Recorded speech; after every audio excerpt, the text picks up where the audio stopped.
وہ ابر لطف جس کے سائے کو گلشن ترستے تھے، یہاں طائف میں اس کے جسم پر پتھر برستے تھے۔ اور پھر آپ کے جسم اطہر سے آپ کے قلب مبارک کو، آپ کے دل مبارک کو نکالا، یہیں سے آپ کو خطاب ملا امام الانبیاء کا، نبیوں کا امام۔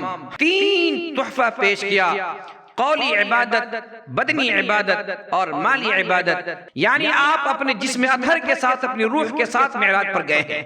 سبحان الذي اسرى بعبده ليلا من المسجد الحرام الى المسجد الاقصى الذي باركنا حوله لنريه من آياتنا انه هو السميع البصير۔ حضرات سامعین کرام و ناظرین اعظام، روئے زمین پر اللہ تبارک و تعالی نے کم و بیش 1,24,000 پیغمبر بھیجا۔ ان تمام پیغمبروں نے ایک اللہ کی دعوت دی، اور ان تمام پیغمبروں نے اللہ تبارک و تعالیٰ کی دین کے لیے، اسلام کے لیے، شریعت کے لیے راہ خدا میں حد درجہ تکلیف اٹھائی، اور حد درجہ ان کی قوم نے ان کو پریشان کیا۔ لیکن ان تمام میں سب سے زیادہ جس نبی کو پریشان کیا گیا، سب سے زیادہ جو نبی مشقت اٹھائے ہیں، سب سے زیادہ جس نبی کو اللہ کے راستے میں تکلیف پہنچائی گئی ہے، وہ ہمارے پیارے نبی آقا انعامدار احمد مجتبی محمد مصطفیٰ صلی اللہ علیہ وسلم۔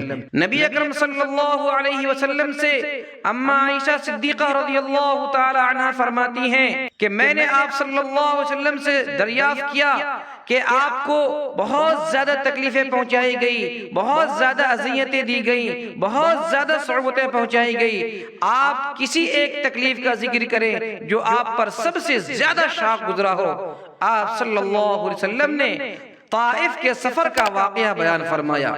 آپ صلی اللہ علیہ وسلم جب دین کی دعوت کے لیے طائف گئے تھے تو وہاں کے سرداروں نے آپ کی ایک نہ مانی، اور وہاں کے اوباشوں نے، وہاں کے نوجوانوں نے آپ صلی اللہ علیہ وسلم کے پیچھے ہو لیا، اور آپ صلی اللہ علیہ وسلم کے جسم اطہر پر پتھر برسانے لگے، اور آپ صلی اللہ علیہ وسلم کے قدم مبارک، نعلین مبارک خون سے لہو لہان ہو گئے۔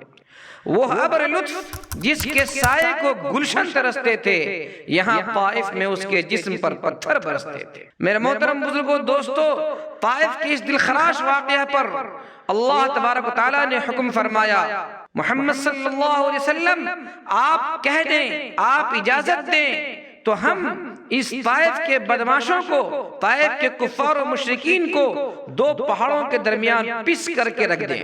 قربان جائیے آقا انعامدار احمد مجتبی محمد مصطفیٰ صلی اللہ علیہ وسلم پر آپ صلی اللہ علیہ وسلم کے علاوہ جتنے انبیاء آئے انہیں تکلیف پہنچائی گئی تو انہوں نے بد دعا کیا، اور بد دعا کرنے کی وجہ سے کسی قوم کو پانی میں غرقاب کر دیا گیا، کسی قوم کو اٹھا کر کے پٹخ دیا گیا، کسی پر پتھر کی بارش برسا دی گئی، تو کسی کو چیخ و پکار ایک آواز کے ذریعے سے ہلاک و برباد کیا گیا۔ لیکن آپ صلی اللہ علیہ وسلم نے اپنی امت کے لیے دعائیں فرمائی ہیں، بد دعا کی جگہ دعائیں دی۔ اس طائف کے سفر کے بعد، اس مشقت کے بعد، اس تکلیف کے بعد اللہ تبارک و تعالیٰ نے آپ صلی اللہ علیہ وسلم کے اعزاز میں، آپ صلی اللہ علیہ وسلم کے اکرام میں، آپ کی دلجوئی کے لیے، آپ کی تسلی کے لیے اللہ نے اپنے محبوب کو اپنے پاس بلایا۔ قرآن کریم کہتا ہے سبحان الذی اسری بعبدہ لیلا من المسجد الحرام الی المسجد الاقصی، اللہ تبارک و تعالیٰ نے معراج کروایا ہے رسول اللہ صلی اللہ علیہ وسلم کا۔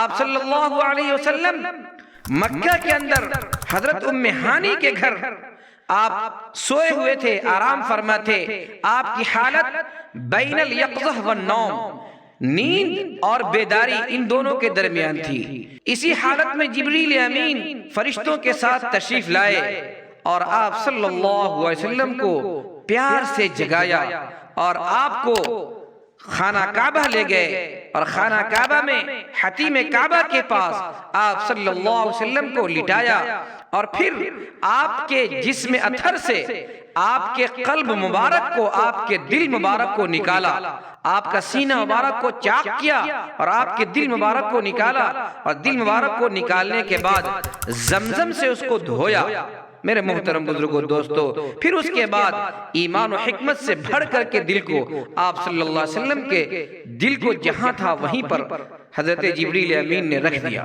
پھر ایک سواری جس کا نام براق ہے، جو گدھا اور خچر کے مابین ہے، جبریل امین اس سواری پر سوار کر کے آپ صلی اللہ علیہ وسلم کو مسجد اقصی لے گئے۔ درمیان کے اندر مدینہ اور بیت اللحم بھی آیا۔ پھر مسجد اقصی کے اندر جب آپ تشریف لے جاتے ہیں تو تمام کے تمام انبیاء کرام وہاں موجود ہوتے ہیں، وہاں اذان ہوتی ہے، اقامت ہوتی ہے۔ اس کے بعد آپ صلی اللہ علیہ وسلم مسجد اقصی کے اندر امامت فرماتے ہیں اور تمام انبیاء آپ کے مقتدی ہوتے ہیں۔ یہیں سے آپ کو خطاب ملا امام الانبیاء کا، نبیوں کا امام۔ ہمارے نبی سارے نبی کے امام ہیں، ہمارے نبی سارے نبی سے افضل ہیں، کیونکہ آپ نے تمام انبیاء کی امامت کروائی ہے۔ پھر مسجد اقصی سے جبریل امین آپ کو ساتوں آسمان سے پار کراتے ہوئے سدرۃ المنتہا تک لے گئے۔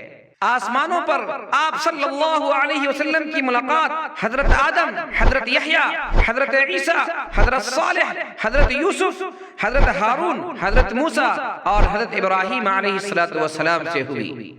پھر اس کے بعد سدرۃ المنتہا تک جبریل امین لے گئے اور وہاں سے جبریل امین نے فرمایا کہ اس سے آگے صرف آپ کا مقام ہے، اگر ایک رائی کے دانے کے برابر بھی میں اس سے آگے بڑھا تو پھر اللہ تبارک و تعالیٰ کی تجلیات ہمارے پڑوں کو جلا کر کے راکھ کر دے گی۔ وہاں سے آگے صرف رسول اللہ صلی اللہ علیہ وسلم گئے اور پھر آپ صلی اللہ علیہ وسلم عرش تک پہنچے اور پھر وہاں اللہ تبارک و تعالیٰ سے باضابطہ ملاقات کی، اللہ تبارک و تعالیٰ سے گفتگو فرمائی۔ اللہ تبارک و تعالیٰ کی خدمت میں اللہ کے رسول صلی اللہ علیہ وسلم نے 3 تحفہ پیش کیا: قولی عبادت، بدنی عبادت اور مالی عبادت۔ التحیات للہ والصلوات والطیبات، اے اللہ آپ کے لیے ہماری قولی عبادت، میں زبان سے جتنے بھی ذکر و اذکار کروں گا، حمد و ثنا کروں گا اور اللہ تبارک تعالیٰ کی کبریائی بیان کروں گا، زبان سے جو بھی بات کہوں گا اللہ یہ تیرے لیے ہے۔ ہماری بدنی عبادت، ہم اللہ تیرے لیے جھکیں گے، تیرے لیے سجدہ کریں گے، تیرے لیے رکوع کریں گے، تیرے لیے قیام کریں گے۔ اللہ آپ کا جہاں حکم ہوگا جس چیز میں اپنے بدن کو استعمال کرنے کی، اللہ ہم وہاں اپنے بدن کو استعمال کریں گے، یہ بدنی عبادت ہے۔ اور مالی عبادت، اللہ تیرے لیے ہم زکوٰۃ دیں گے، صدقات دیں گے، عطیات دیں گے، خیرات کریں گے، جتنے بھی ہمارے مال ہیں وہ سب آپ پہ قربان، میری جان بھی آپ پر قربان، میرا مال بھی آپ پر قربان اور میرے الفاظ، میری آواز، میری بات بھی آپ پر قربان۔ یہ 3 تحفہ رسول اللہ صلی اللہ علیہ وسلم نے اللہ تبارک و تعالیٰ کی خدمت میں پیش کیا۔ جواب میں اللہ تبارک و تعالیٰ نے آپ صلی اللہ علیہ وسلم کو بھی 3 تحفہ عطا فرمایا: السلام علیک ایھا النبی ورحمۃ اللہ وبرکاتہ۔ سلام اور رحمت اور برکت، یہ تینوں چیزیں اللہ تبارک و تعالیٰ کی جانب سے نبی اکرم صلی اللہ علیہ وسلم کو عطا کیا گیا۔ قربان جائیے نبی اکرم صلی اللہ علیہ وسلم پر۔ نبی اکرم صلی اللہ علیہ وسلم نے اس جگہ پر بھی ہمیں نہیں بھولے اور رسول اللہ صلی اللہ علیہ وسلم نے فرمایا: السلام علینا وعلی عباد اللہ الصالحین، سلامتی ہو مجھ پر بھی اور میرے تمام نیک بندوں پر الی یوم الدین، جو قیامت تک کے لیے ہیں، ان تمام نیک بندوں پر سلامتی ہو، جو اللہ تبارک و تعالیٰ کے جتنے بھی نیک بندے ہیں ان تمام پر سلامتی ہو۔ پھر اس کے بعد معراج کے اندر اللہ تبارک و تعالیٰ نے 3 چیزیں رسول اللہ صلی اللہ علیہ وسلم کو عطا فرمائی: نمبر 1 نماز، نمبر 2 سورہ بقرہ کی آخری 3 آیت، اور نمبر 3 کفر و شرک کے علاوہ جتنے بھی گناہ کرے مومن اس کے بخشش کا پروانہ۔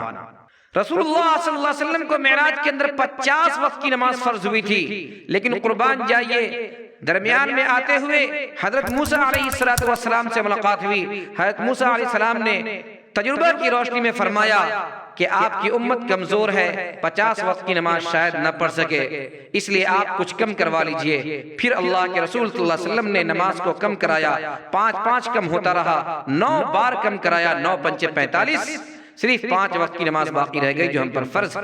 لیکن اللہ تبارک و تعالیٰ نے ان 5 نماز کو پڑھنے والے کو 50 وقت کی نماز کا ثواب عطا فرمائیں گے۔ ثواب کے اندر کوئی کمی نہیں ہوئی، اگرچہ نماز کے اندر کمی ہو گئی۔ افسوس کی بات ہے مومن کے معراج یا صلاۃ معراج المومنین، اس کے باوجود مومن نماز نہیں پڑھتے۔ اور دوسری چیز ہے سورہ بقرہ کی آخری 3 آیت، اور تیسری چیز ہے شرک کے علاوہ جو بھی گناہ ہو اللہ تعالیٰ معاف فرما دیں گے۔ یعنی اگر کوئی بندہ مومن ہو کر مرا، مشرک ہو کے نہیں مرا، کافر ہو کر کے نہیں مرا، تو اللہ تبارک و تعالیٰ سزا کے بعد یا اپنے فضل و کرم سے اس کے سارے گناہوں کو معاف فرما دیں گے، اور آخر میں اللہ تعالیٰ اس کو جنت عطا فرمائیں گے۔ یہ 3 چیزیں معراج کے اندر عطا ہوئی۔ پھر آپ صلی اللہ علیہ وسلم معراج سے واپس تشریف لائے۔ میرے محترم بزرگوں دوستو، بیان کا عنوان اور بیان کا اصل مقصد یہاں سے شروع ہوتا ہے۔ معراج سے جب واپس آپ تشریف لائے تو آپ نے اس معراج کے واقعہ کو لوگوں سے فرمایا۔ کفار مکہ کو استہزاء کا موقع مل گیا اور کفار مکہ نے آپ کا استہزاء کرنا شروع کر دیا۔ چنانچہ کفار حضرت ابوبکر صدیق رضی اللہ تعالیٰ عنہ کی خدمت میں جاتا ہے اور وہاں جا کر کے حضرت ابوبکر صدیق رضی اللہ تعالیٰ عنہ کو ورغلانا شروع کرتا ہے کہ بھلا بتاؤ تم جس کو اپنا نبی مانتے ہو وہ ایسی بہکی باتیں کر رہا ہے۔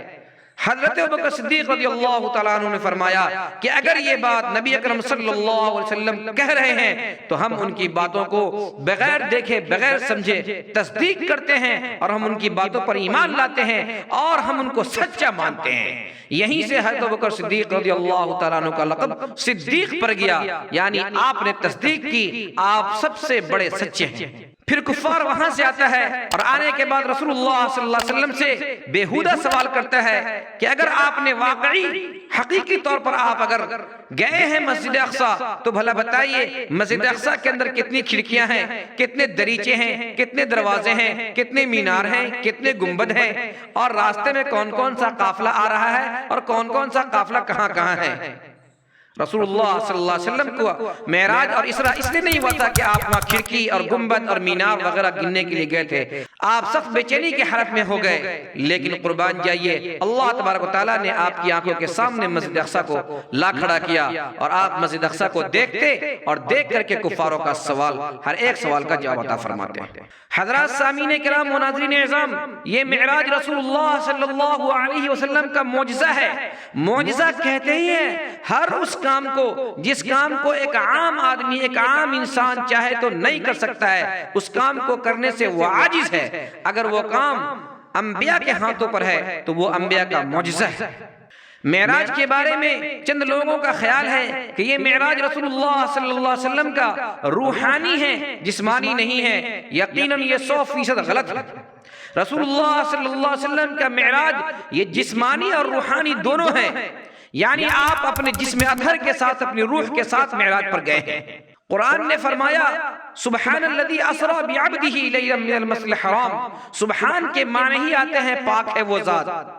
ہم اور آپ جب پاک بولتے ہیں تو اس پاک کا مطلب ہوتا ہے کہ ناپاکی سے پاک، لیکن جب اللہ تبارک و تعالیٰ کے لیے پاک کا لفظ بولا جاتا ہے تو معنی ہوتا ہے کہ اللہ کمی سے پاک ہے، اللہ کجی سے پاک ہے، اللہ کوتاہی سے پاک ہے، اللہ عیوب سے پاک ہے، اللہ نقائص سے پاک ہے۔ اللہ تبارک و تعالیٰ کی ذات بلند ہے، اللہ تبارک و تعالیٰ کو ہر چیز کا اختیار ہے، وہ جو چاہے جب چاہے جیسے چاہے کر سکتا ہے۔ اذا قضى امرا فانما يقول له کن فیکون، جب وہ کسی چیز کا ارادہ کرتا ہے تو بس اس کے لیے کن اتنا کہنا کافی ہوتا ہے، وہ کن کہے بغیر بھی کوئی چیز کر سکتا ہے۔ میرے محترم بزرگوں دوستو، الذی اسری بعبدہ، عبد کہتے ہیں اس بندے کو جس کے پاس جان بھی ہو اور روح بھی ہو، اسی پر اطلاق ہوتا ہے عبد کا۔ تو اپنے بندے کو لے گیا، یہاں پر جو عبد کا لفظ ہے یہ دلالت کرتا ہے اس بات پر کہ اللہ کے رسول صلی اللہ علیہ وسلم کو معراج جسمانی ہوا ہے، نہ یہ کہ روحانی ہوا ہے۔ تیسری بات یہ ہے کہ اگر روحانی معراج ہوتا تو پھر کفار مکہ کے اعتراض کا کیا مطلب ہے؟ کفار مکہ کیوں کر اعتراض کرتے؟ خواب میں تو ہم بھی کہیں چلے جاتے ہیں اور آپ بھی کہیں کہیں گھومتے رہتے ہیں، تو خواب کے اندر کہیں جانا یہ کوئی تعجب کی بات نہیں ہے، اس پر کسی کو اعتراض نہیں ہونا چاہیے، لیکن اعتراض ہو رہا ہے یہ دلیل اس بات کی ہے کہ آپ صلی اللہ علیہ وسلم کو معراج جسمانی ہوا ہے، نہ یہ کہ روحانی ہوا ہے۔ میرے محترم بزرگوں دوستو، معراج کے اندر جو واقعہ پیش آیا اس واقعہ سے ہمیں سبق لینے کی چیز ہے۔ معراج کے سفر میں اللہ کے رسول صلی اللہ علیہ وسلم کا گزر ایک ایسی قوم سے ہوا جس کے ناخن تانبے کے تھے اور وہ اپنے منہ کو نوچ رہا تھا، وہ اپنے سینے کو نوچ رہا تھا، اللہ کے رسول صلی اللہ علیہ وسلم نے دریافت فرمایا یہ کون لوگ ہیں؟ آپ صلی اللہ علیہ وسلم کو بتایا گیا یہ وہ لوگ ہیں جو اپنے بھائی کا گوشت کھاتے ہیں، یعنی وہ غیبت کرتے ہیں۔ غیبت کرنے کی اتنی بڑی سزا ہے کہ وہ اپنے بھائی کا گوشت جیسے کھاتے ہیں ویسے ہی اپنے گوشت کو، اپنے سینے کو، اپنے چہرے کو نوچتے ہیں۔ پھر ایک قوم سے گزر ہوا، وہ قوم کا پیٹ بہت بڑا تھا اور اس قوم کے پیٹ کے اندر سانپ تھا۔ آپ صلی اللہ علیہ وسلم نے معلوم کیا یہ کون لوگ ہیں؟ پتہ چلا یہ سود خور ہیں، یہ وہ لوگ ہیں جو سود کھاتے ہیں، انٹریسٹ کھاتے ہیں، یہ وہ لوگ ہیں جو نام بدل کر کے کسی نہ کسی درجے میں سود کھاتے ہیں۔ تو سود کھانے والوں کا اتنا بھیانک انجام۔ پھر ایک قوم سے گزر ہوا، اس کی زبان کو آگ کی کینچی سے کاٹا جا رہا تھا۔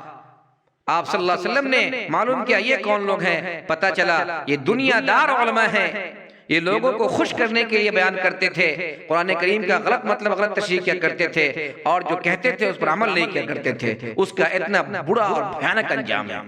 تو میرے محترم بزرگوں، دوستو، معراج کے واقعے سے ہمیں یہ سبق لینے کی چیز ہے کہ ہم نماز کی پابندی کریں، کیونکہ نماز معراج کے اندر ہمیں فرض ہوا۔ معراج کے واقعے سے سبق یہ لینے کی چیز ہے کہ ہم سود سے بچیں، ہم غیبت سے بچیں، ہم دنیا دار مولوی علماء سو نہ بنیں۔ لیکن وہ افسوس صد افسوس کہ ہم نے صرف معراج کے دن کو خاص کر لیا ہے کہ ہمیں 27 رجب کو معراج کی رات منانی ہے اور اس رات کو چراغاں کرنا ہے، اس رات کو گھر اور مکان دکان کو روشن کرنا ہے، اس رات کو مرغ اور پلاؤ کھانی ہے، اس رات کو قبرستان کو سجا دینا ہے اور اس رات کے اندر اپنی منمانی کرنی ہے۔ ہم پورے سال غیبت کرتے ہیں، ہمیں غیبت سے توبہ کی توفیق نہیں ہوتی، ہمارا معاملہ سود کے ساتھ ہوتا ہے، ہم سودی معاملے سے توبہ نہیں کرتے۔ میرے محترم بزرگوں، دوستو، معراج کی تاریخ کے اندر علماء کا شدید اختلاف ہے۔ 10 اختلافات نقل کیے گئے ہیں کہ معراج کب ہوا، اس کے بارے میں 10 قول ہے، لیکن ہم نے ایک تاریخ متعین کر لی کیونکہ اسی رات کو ہم کو اپنے من مرضی کرنا ہے۔ لہذا آپ تمام حضرات سے انتہائی عاجزانہ مخلصانہ مؤدبانہ درخواست ہے کہ معراج کا جو مقصد ہے اس مقصد پر عمل کریں، نماز پڑھیں، سود کھانے سے بچیں، سود لینے سے بچیں اور غیبت کرنے سے بچیں، علماء سو سے بچیں، حق بات کہیں، حق بات پڑھیں، حق بات سنیں۔ دعا ہے اللہ تعالیٰ سے اللہ تعالیٰ ہمیں اور آپ کو تمام لوگوں کو حق بات کہنے سننے کی عمل کرنے کی توفیق عطا فرمائے۔